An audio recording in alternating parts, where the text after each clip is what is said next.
Hey guys, what's going on? Kevin Cage back with another daily cryptocurrency video. Like and subscribe if you like what you see, and let's get right into the information today. So as we can see, XRP is sitting around 30 cents. Now, in my personal opinion, not financial advice, it would not surprise me to see a little bit more of a retracement, some consolidation, and then at least hopefully get the 34 cent range within the next 72 hours. Again, nobody knows, and whether it's TA cycle analysis or just a good winning streak and guessing, nobody knows. So do not fool yourself into thinking that anybody truly has the answers in this market.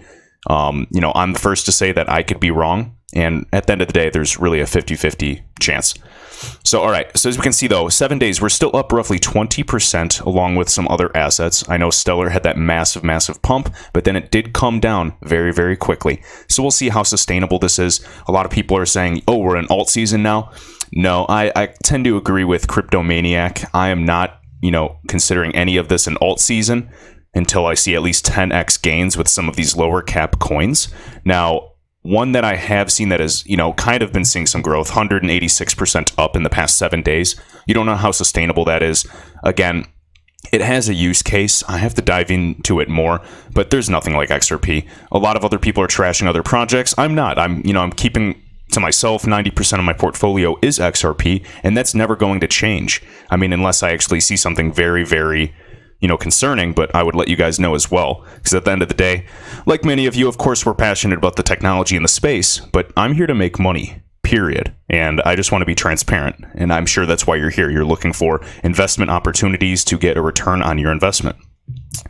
All right, so let's kind of check out some general news today. I know we've seen the news about Wells Fargo adopting their own cryptocurrency, simply a matter of time, and yes, it is a cryptocurrency. So again, guys, remember all these groups that said blockchain is ridiculous, or they at least said blockchain is the use case, but cryptocurrency is ridiculous, yet now all of these central banks are creating their own CBDCs, central bank digital currencies. Year after year, we are witnessing the changes. It is literally happening in front of our eyes. Right here. Mr. I don't even know how to say your name. I'm just going to say this: XRP Global Liquidity and the new velocity of money. I like it. So right here, New York Fed injected over $100 billion into the system over the last 48 hours. It was under an emergency situation to address illiquidity when the interbank lending rate spiked to 10%. It typically is around 2 to 3%. First time this was needed since 2008. And remember, 2008, as I've said, $550 billion was pumped into the system. Are we going to pump any more money? This is not a sustainable solution whatsoever. They are stalling, and I don't know for what. They're waiting for something. And keep in mind, with Brexit, there's so many things going on by end of year, whether it's this month, next month, in November and December. A lot is happening in this space. It's so hard to keep up with the news. All right, right here, XRP Darren. Literally, guys, not even trying to kiss this guy's butt. He has been probably the #1 researcher in the XRP community. Even other people that, research as well, they do a fantastic job, but they would be one of the first people to admit that he's at the very least in the top 3. Now, right here, he just said this, and I want to share his thoughts because this is not just, some rando. This guy has proven himself and has a great track record. And he says, the banks that Ripple and R3 are in bed with are consistently in trouble for rigging markets. What do you think they can do to a tiny market cap like cryptocurrency? And again, we are only 300 billion, not even. I'm just rounding up. All right, and then this gentleman right here. Hi, where do you stand on the current Ripple Swift rumors, regarding a partnership? And of course, if that actually happened, and once Swift actually uses XRP hypothetically, which I could see happening at some point in the future. I can't say how, when, because there's too many variables. But right here, any more likely now that Swift has the new CEO? And literally, he just summarizes his thoughts on this whole situation. And he is so bullish on XRP long term. So right here, wait for the dollar to drop. Wait for the emergency, some type of economic, political emergency. I'd imagine global.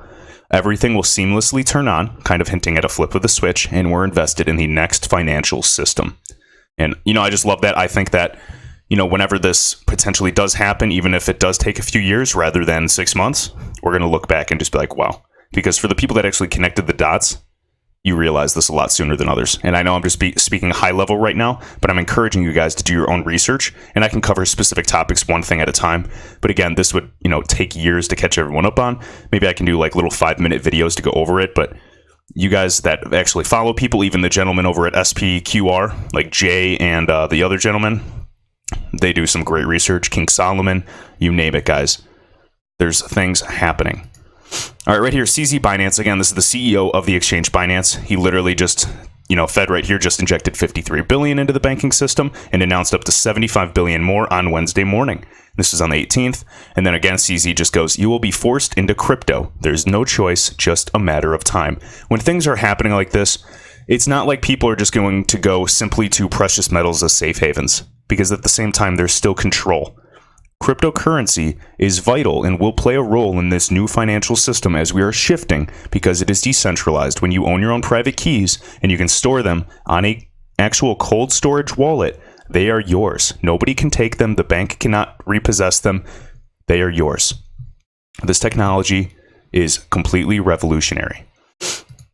All right, right here, I like this. So Vala Ashfar, building simple is hard work. And this is related to Ripple, as I'd like to point it out. Typical Apple product, touch. One button, it's nice and intuitive. Right here, a Google product, search and find. You can find everything you need. It's all connected. But on the back end, it's incredibly difficult.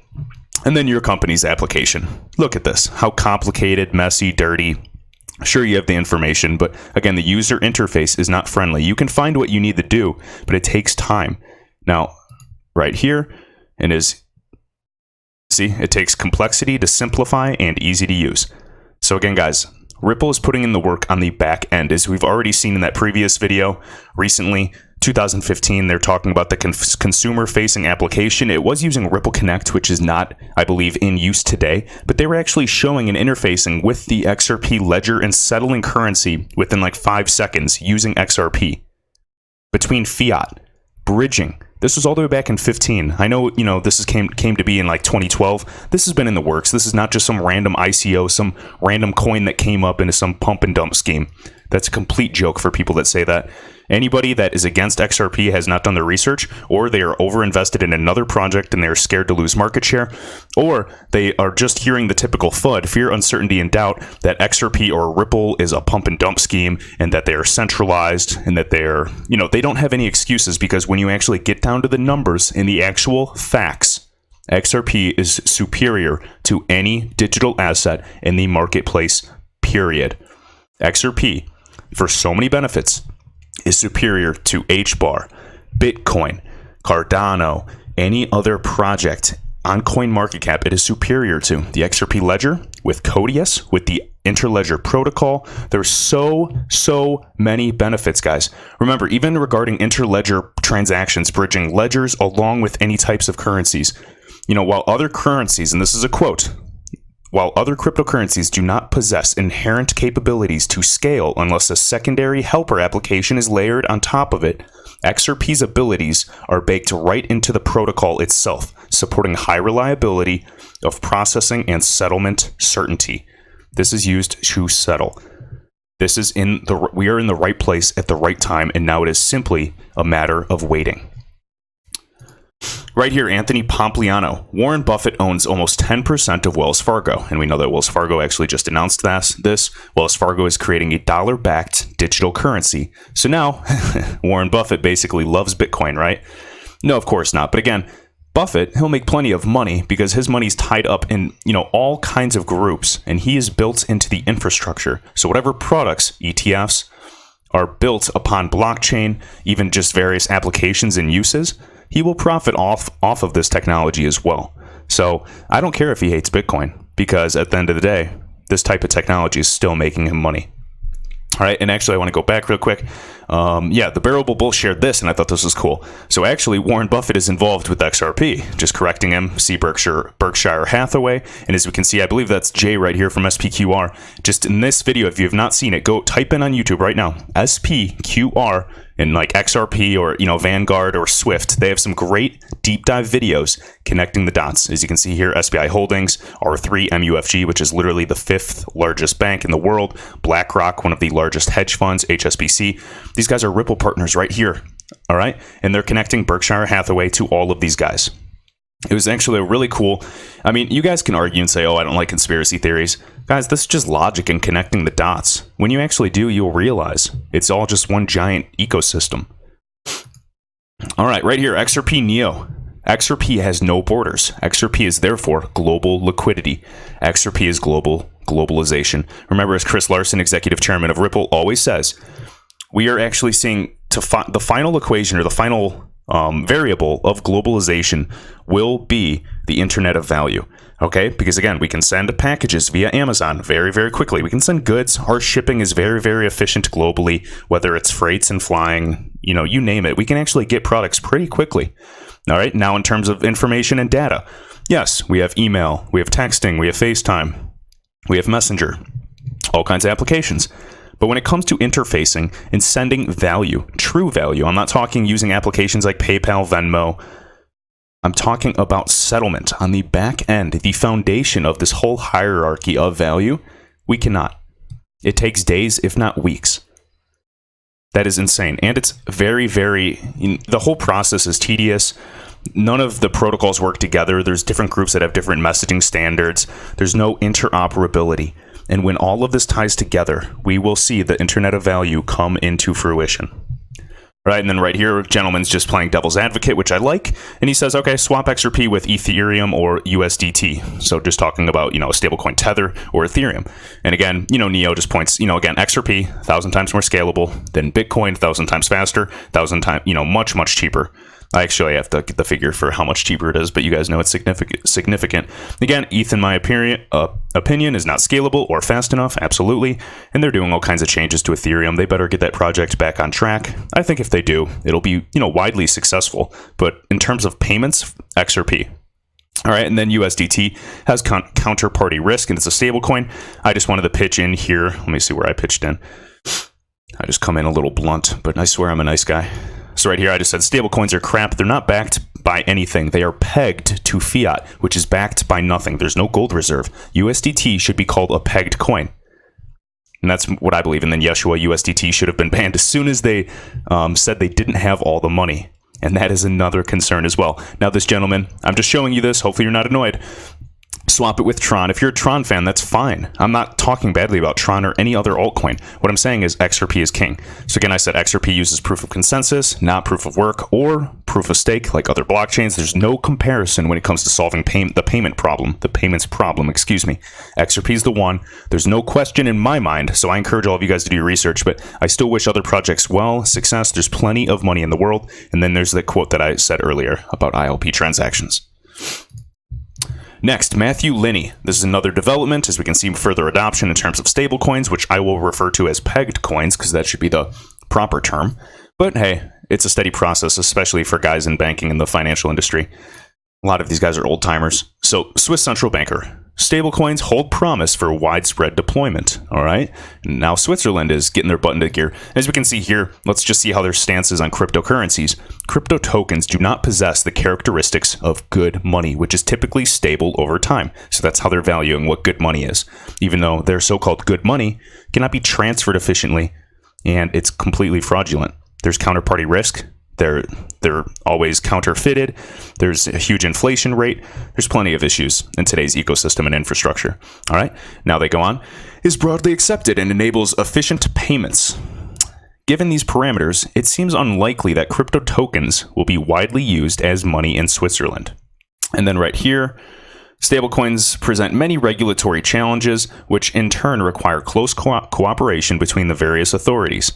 It is essential that we are clear about the economic function of stablecoins. Depending on how they are structured, stablecoins may have the characteristics of a bank deposit or a privately issued banknote.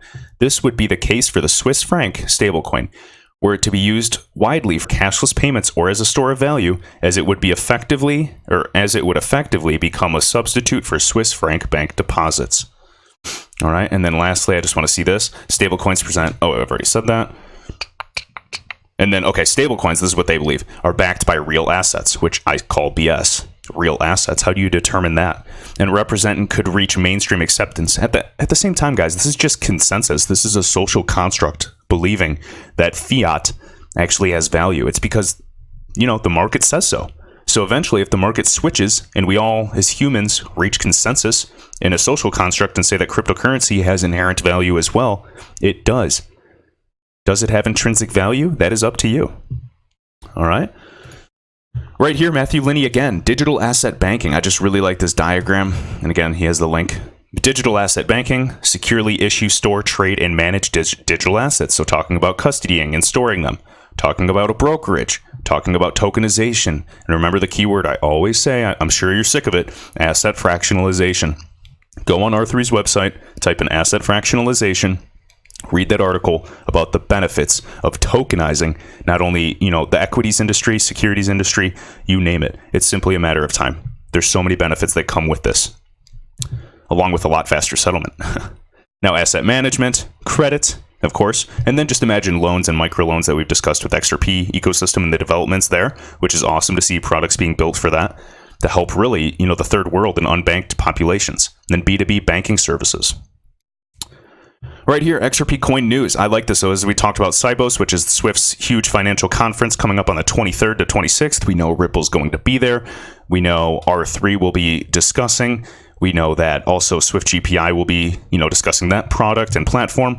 I'm fingers crossed, guys. Nobody really knows, but a lot of, so-called insiders and birdies have been saying that expect something big in the next week or so.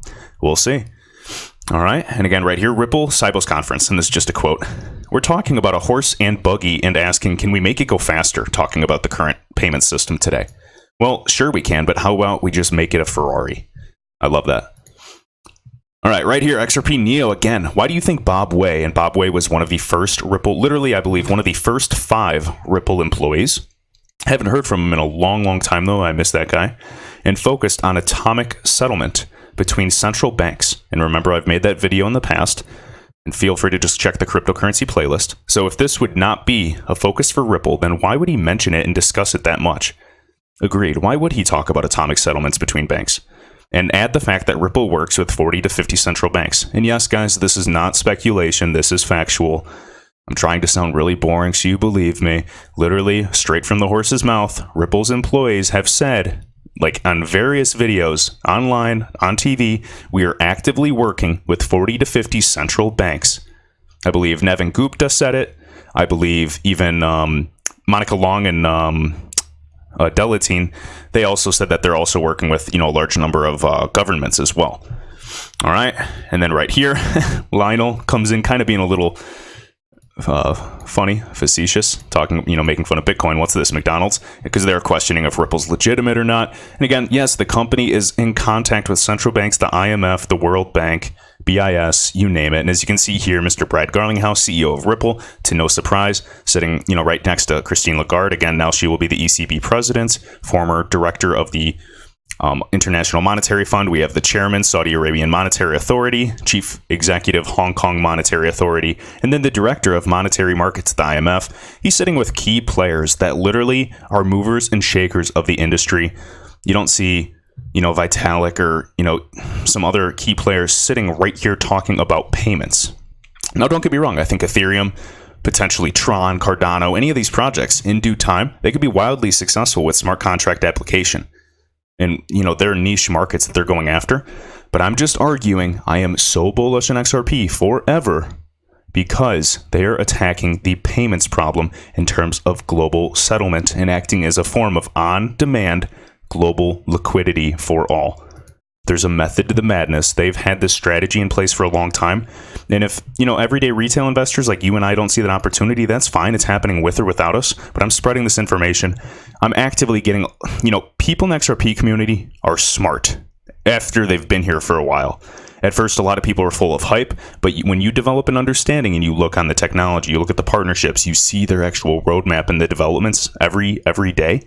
You see where this is going. You understand it's a deflationary asset, and there's only one direction XRP will go, trending long term. All right. Right here, this is just a funny thing. Let me see. Am I done, basically? I was just looking at gold's or silver's price. I almost said Swift. You know where my mind is at. But okay, I'm going to finish up with this. So I know Crypto Bitlord, I don't want to give this too much publicity, but basically Crypto Bitlord, just a Twitter personality, early Bitcoin investor, I believe, was talking and trying to fork XRP's network. So again, just doing a fork of XRP. I think that would, do more damage than good. Doesn't really matter. I don't even know if it would really have much of an effect. on the market, but he's just impatient with Ripple, the company, saying they're dumping, even though that's just a negative connotation. As we know, Ripple has literally said they are distributing XRP. Some people have already bought it OTC over the counter, talking banks, financial institutions, huge companies that either want to use XRP or simply hoard and custody the asset, which is exactly what Brad Garlinghouse has predicted long term, or at least I believe he said by end of year that banks will actually custody digital assets. And he calls XRP a digital asset. He does not call it a cryptocurrency. So pay attention to that, because it is a real utility token, not security, solving real world problems. So basically, Crypto Bitlord was talking about that, and I was like, wow, out of all the dumb ideas of being impatient and just wanting to make money now and not actually understanding a business's strategic vision, I basically was just goofing around and said, man, too bad Crypto Bitlord didn't just organize all 100,000 of his followers to, coordinate a buy at the same time. Say each of them had $1,000 or $100, and they went on one single exchange. If you actually coordinated this, and I'm sure this is highly, highly illegal, so I'm not coordinating this, by the way, this is just for fun. But basically, hypothetically, if you had 100,000 people, which is a massive amount of people, don't get me wrong, and they each put $1,000 into XRP and they bought it as a market order on an exchange, especially if the exchange doesn't even hold that much XRP, what would happen is they would eat through that order book instantaneously. What would happen then? Let's say it's a really small exchange. The exchange would actually run out of XRP, ideally, and they would actually have to source XRP and buy from other exchanges or other groups. That is a huge, huge issue. Now, again, people talk about the Shane Ellis theory. If you do not understand that theory, check out, Brad Kimes, check out Michael Zischek, check out The Bearable Bull to hear a little bit more about that theory.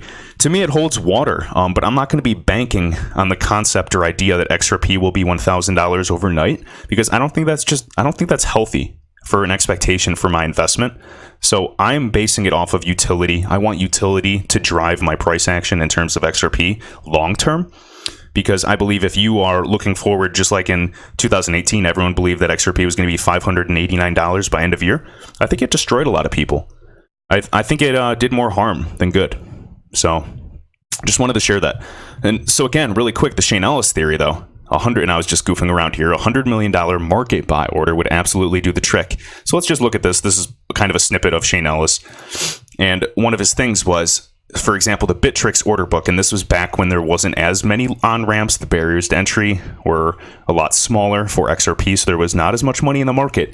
But literally, he said, so Bittrex order book currently shows from 27 cents per XRP to get XRP to $1.49, it's only about $47,000 at that time.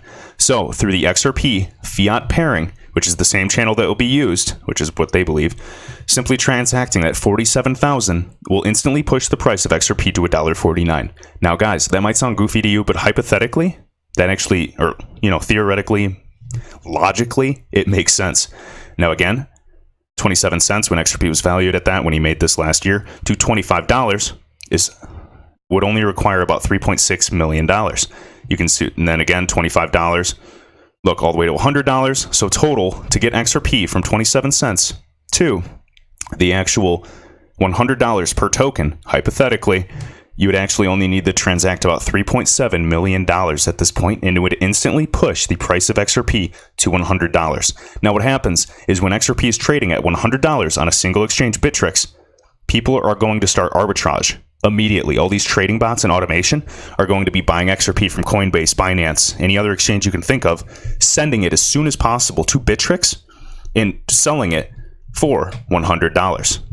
And what's going to happen is it's going to eat up the other order books, and eventually that spread between all the different exchanges will slowly close, depending on how fast the bots, depending on how fast day traders and individual people will move. And eventually nobody will want to sell XRP for under $100. And then there's nothing to sell, and everybody's buying, and that will drive the price up massively. Now, you can make the argument the same direction for the exact opposite situation, but I still wanted to kind of, bring that to attention. So then hypothetically right now, let's say it only required, $3.7 million at the same time today, which I do not believe it does. I'll have to go through the order book.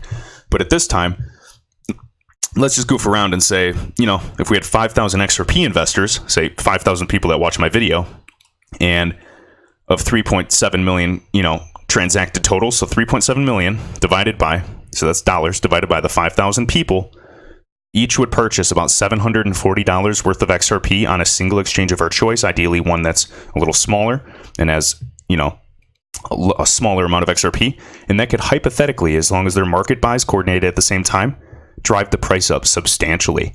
And of course, we can lower this and see if we can even manually or manipulate to get XRP to $1. But either way, it's really, really interesting. And I just wanted to share that. You guys can call me an idiot. I'm not saying we're doing this, but I just wanted to entertain the thought, because this is the type of manipulation we see in a lot of these newer markets. And there's so much upside potential. We have not seen anything yet. Can't wait to look back, you know, at the price of XRP, or at least, the very least, the developments a year from now, because 2019 has been one of the best years in terms of developments and progress that I've ever seen in the XRP ecosystem. And anybody that's been in here for, you know, since 2016, 2015, you name it, you tend to agree. So with that, guys, hope you enjoyed this video. Share it around. Let me know your thoughts down below, and I will see you in the next one.